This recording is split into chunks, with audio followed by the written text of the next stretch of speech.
Europeans have always defamed heroes, because colonialism wasn't just about stealing land. It was about stealing memory. It was about rewriting who deserved to be remembered and who deserved to be erased.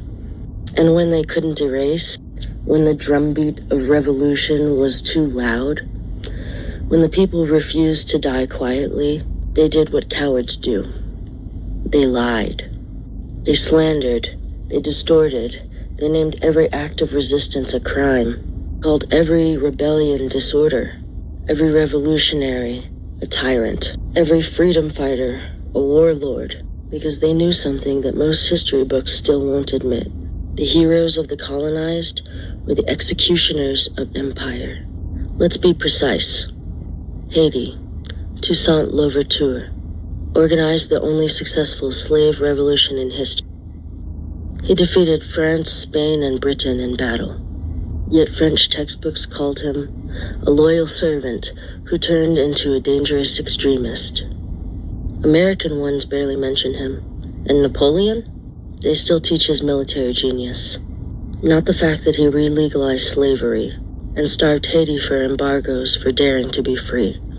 Burkina Faso, Thomas Sankara, renamed the country from Upper Volta, a name the French gave it based on a river, to Burkina Faso, land of upright people.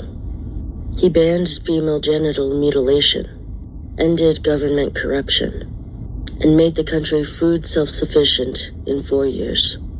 But go read Western media from the time. They called him anti-West, too idealistic, a dictator in disguise.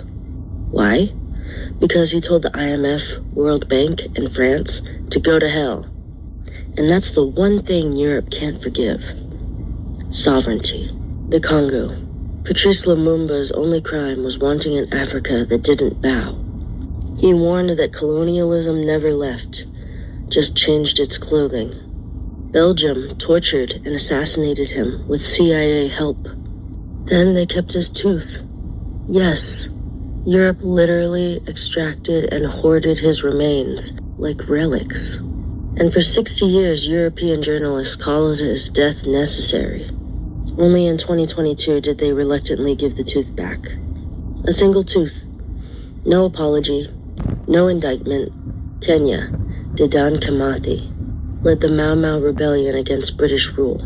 He was executed by the British in 1957. For decades, Britain called him a terrorist.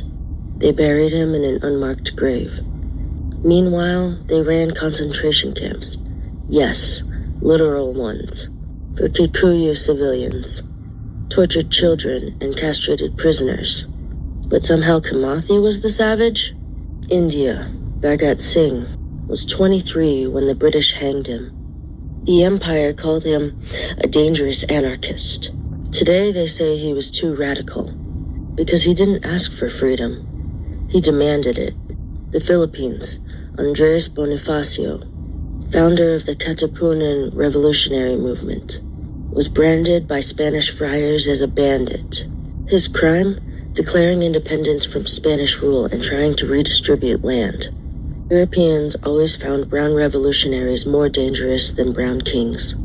Because a revolutionary doesn't just want a crown, he wants justice. The Americas, every indigenous leader who resisted genocide was labeled a criminal. Crazy horse? Hostile? Sitting bull? Threat to order. Tupac Amaru II? Traitor to Spain. Tecumseh? Enemy of civilization. And civilization? The ones that used smallpox blankets and massacred entire cities? That civilization? Even their own exiles weren't safe from slander. Simón Bolívar, who liberated half of South America from Spanish rule, was called ungrateful by Spanish historians. Che Guevara, who challenged American imperialism in Latin America and Africa, was smeared for decades as a murderer by the same CIA that funded fascist dictatorships across the globe. Nanny of the Maroons in Jamaica, leader of guerrilla resistance against the British, was described as a dangerous influence on the slaves. Notice the pattern? If you kill for empire, they call you a hero. If you fight back, they call you a threat. They gave medals to the monsters who ran the Belgian Congo, but jail time to the men who fought to liberate it. They put Winston Churchill, who starved millions in Bengal, on the 5-pound note, and put revolutionaries in unmarked graves. Even their silence is violence. Europe has thousands of statues of mass murderers: Columbus, Leopold, Rhodes.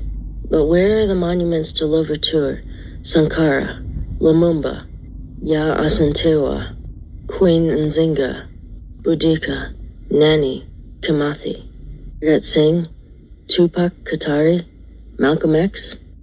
They don't just omit, they erase. They don't just slander, they sanctify their villains and bury our saints. And let's not forget, they even slandered the colonized version of Christ, Jesus, a dark-skinned, anti-empire, anti-moneylender, table-flipping revolutionary, was turned into a blonde-haired, blue-eyed empire mascot. The same Rome that crucified him built cathedrals in his name. The same Europe that enslaved millions spread Christianity with whips and guns. They turned liberation theology into imperial doctrine, because even their religion is a rebrand. So when they call your heroes violent, when they call your resistance chaos, when they tell you you're rewriting history, remember, Europeans have always defamed heroes. Because if they ever told the truth, their whole house of cards would collapse. Cope.